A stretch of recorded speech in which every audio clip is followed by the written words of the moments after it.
Guys দেখো আমার দিদি এখন শ্বশুর বাড়ি চলে যাচ্ছে, তার জন্য আমার দাদা কাঁদছে, আমার এই দাদাটা কাঁদছে, দিদিটা কাঁদছে, এই দেখো আমি কাঁদছি, আমার মারা কাঁদছে, দিদি আয়নার কাছে যে কাঁদতে লেগেছে এখন দেখো।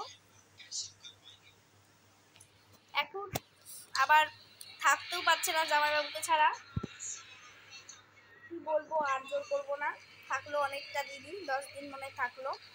ঠিক আছে দিদি আর কাঁদিস না, আর কাঁদিস না। এই দেখো তাতে তোমরা বুঝতেই পারছো যে কাঁদছে না হাসছে না, মজা লাগছে। হ্যাঁ আর এই যে আমার দাদাটা গড়গড়ি কেঁদেই যাচ্ছে, এই দেখো গড়গড়ি কাঁদছে, দেখো কত, এইটা কাঁদছে দেখতো,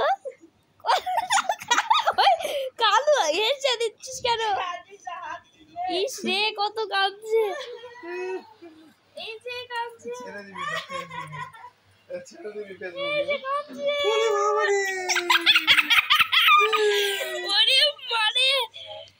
মা এখানে আসো।